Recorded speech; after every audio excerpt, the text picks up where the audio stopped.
मैया यशोदा अपने हाथ से माखन को बिलो रही है और मनसहा वाचा कर्मणा 3 प्रकार की भक्ति करे। मन से सोच रही है मेरा कन्हैया उठेगा, माखन मांगेगा, इतनी उधम मचावे, ये करे वो करे, भगवान की लीलाओं का स्मरण कर रही है। मुंह से बोल रही है वाचा आज मेरा कन्हैया ऐसा वैसा, और कर्मणा कर्म से भगवान के लिए, हाथों से भगवान के लिए माखन निकाल रही है। मनसहा वाचा कर्मणा 3 प्रकार की भक्ति कर रहे हैं।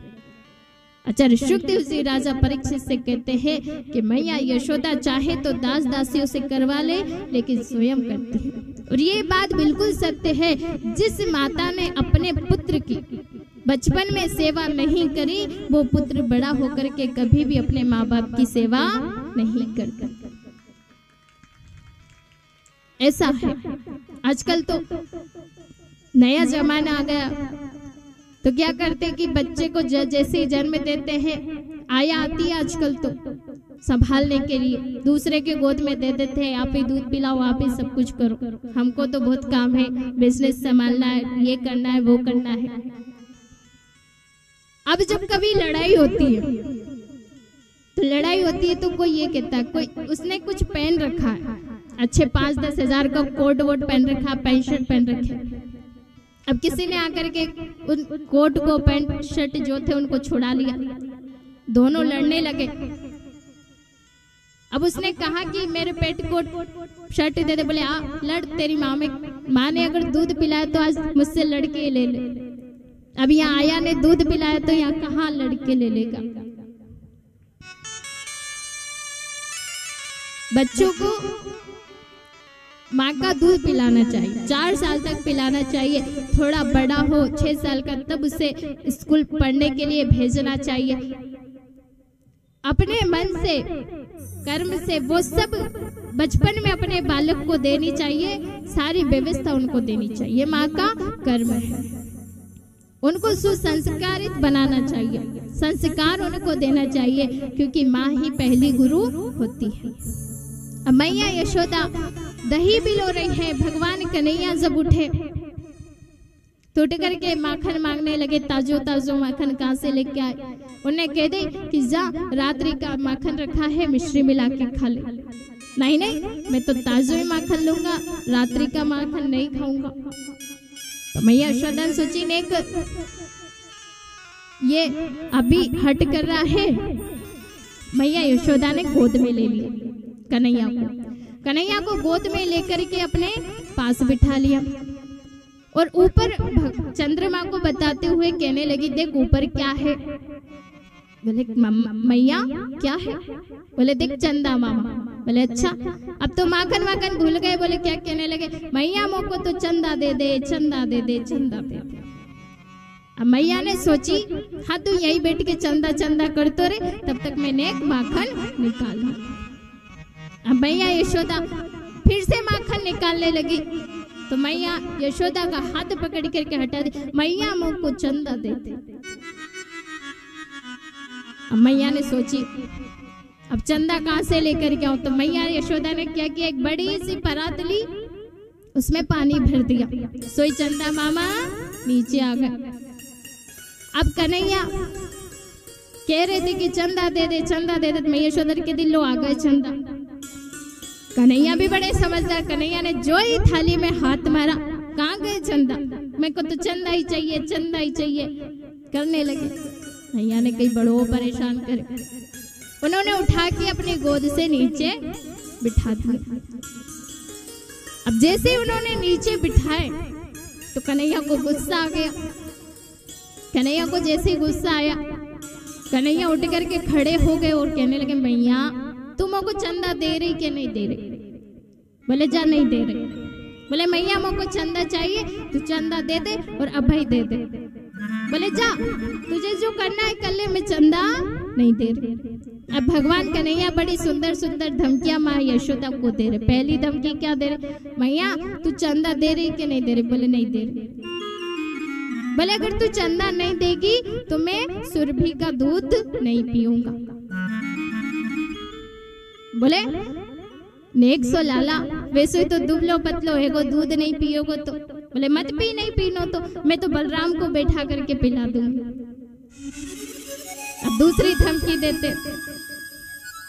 कन्हैया ने सोचा ये धमकी काम नहीं कर रही है, बोले कुछ और बोलना पड़ेगा।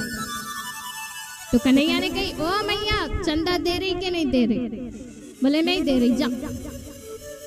बोले अगर चंदा नहीं देगी ना तो फिर मैं अपने बालों को नहीं गुथाऊंगा, चोटी भी नहीं बनवाऊंगा, कुछ भी नहीं करूंगा।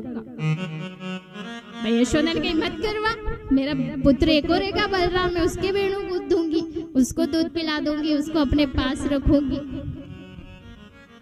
अब भगवान कन्हैया तीसरी धमकी बड़ी जबरदस्त देते। आचार्य शुकदेव जी राजा परीक्षित से कहते कि कन्हैया कहते कि मैया तू चंदा दे रही या नहीं दे रही, आखिरी बात पूछना, और नहीं देगी तो मेरे पास ऐसी बात है कि तू फिर मुझे चंदा देना पड़ेगी। बोले तू सारी बातें सुना दे, मैं चंदा नहीं दे रही। तो भगवान कन्हैया क्या कहते हैं कि मैया तू अगर चंदा नहीं देगी तो मैं सारे ब्रजवासी को बुलाऊंगा, पंचायत इकट्ठी करूंगा और पंचायत में बोलूंगा कि ये मैया यशोदा मेरी माँ नहीं है और ये नंद बाबा मेरे पिता है, पर मैया यशोदा मेरी माँ नहीं है। मैया यशोदा ने सुना, नेक सो लाला ऐसे ऐसे उधम मचावे।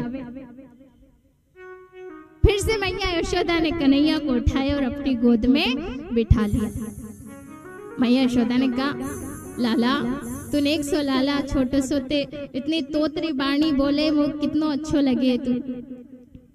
जाकर के भगवान जब कन्हैया क्रोध के मारे कोने में बैठ गए, कोने से उठा करके लाई, गोद में बिठाया, बिठा करके कहा कि तू चंदा से भी अच्छी मैं तो एक सुंदर सी बहू लाके दूंगी।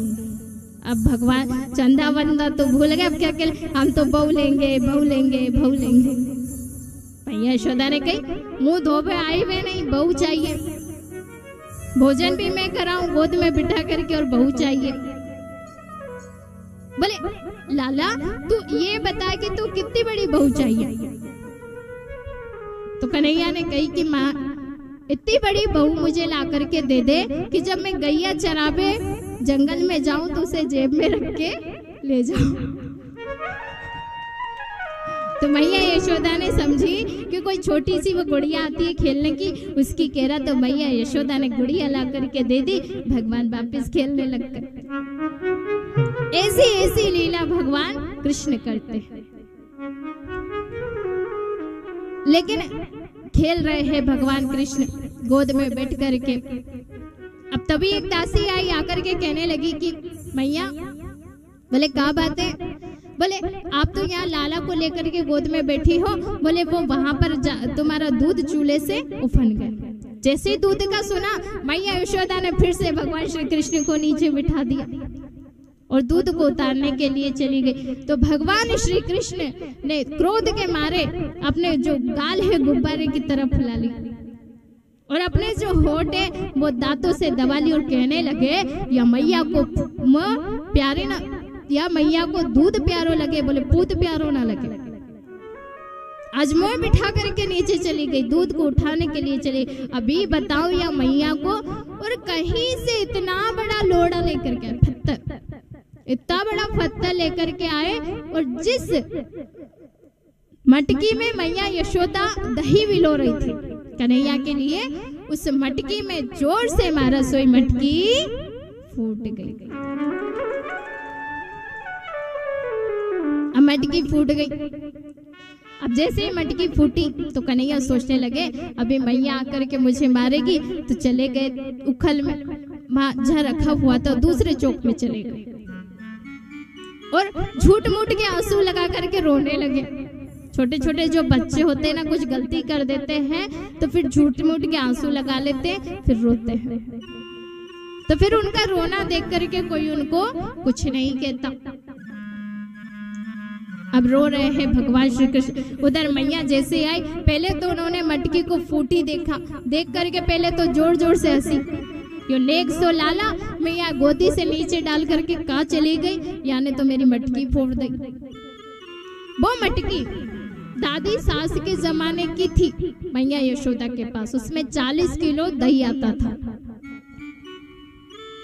फिर मैया यशोदा सोचने लगी कि ये लाला को अगर ऐसे ही छोड़ती रहूंगी तो ना जाना कितनी मटकी को फोड़ देगा। तो मैया यशोदा ने अपने हाथ में छड़ी ले ली और छड़ी लेकर के मैया यशोदा भगवान श्री कृष्ण को मारने के लिए दौड़ी। अब जैसे ही गई दूसरे चौक में गई, जाकर के देखा तो भगवान दौड़ रहे, आगे आगे पीछे ग्वाल वाल दौड़ रहे हैं, उनके पीछे बंदर दौड़ रहे हैं, पीछे पीछे मैया यशोदा दौड़ रहे, सब एक दूसरे को पकड़ नहीं पा रहे। मैया यशोदा ने छड़ी ली। आचार्य शुकदेव जी राजा परीक्षित कहते हैं कि परीक्षित, जिस परमात्मा को ब्रह्मा भी कुछ नहीं कह सकता, भोलेनाथ भी कुछ नहीं कह सकते, आज उस परमात्मा को मैया यशोदा के आगे भगना पड़ रहा है। आज मैया यशोदा की छड़ी लेकर के उनको मारने के लिए दौड़ रही है। प्रेम ही तो है। मैया यशोदा दौड़ते हुए जा रहे, फिर मैया यशोदा थक गई, मैया यशोदा बैठ गई। और जब मैया यशोदा बैठ गई तो कन्हैया ने देखा कि माँ थक गई है, तो मैया यशोदा ने कही, बेटा रुक जा, मैं तो नहीं मारूंगी। बोले मैया मारोगी तो नहीं? बोले नहीं मारूंगी। तूने मेरे पास आतो से मैं तो नहीं मारूंगी। बोले मैया मोई पतो है तू मारेगी। बोले नहीं मारूंगी। तूने कहा तेरी आरती उतारूंगी, तेरी पूजा करूंगी, बहुत अच्छे से, तू आतो सही नहीं। अब कन्हैया जैसे ही धीरे धीरे धीरे चलने लगे, मैया ने यशोदा ने जाकर के धम्म से पकड़ लिया। और जैसे ही मैया यशोदा ने पकड़ा, क्यों रे बंदरों के यार मरकट बंधु, मुझे दौड़ाता है तू, मटकी को फोड़ करके आया और कह रहा है कि मैया मुझे मारेगी। चल तुझे अभी बताऊं। तो उसी चौक में एक उखल रखा हुआ था, उस उखल से उसको बांधने लग गई। आचार्य शुकदेव जी राजा परीक्षित से कहते कि परीक्षित, जब मैया यशोदा बांध रही थी तो उनकी जो रस्सी थी उससे 2 उंगल कम होती जा रही थी, क्योंकि एक है ऐश्वर्य शक्ति और एक है माधुर्य शक्ति। ऐश्वर्य शक्ति कहती है कि मैं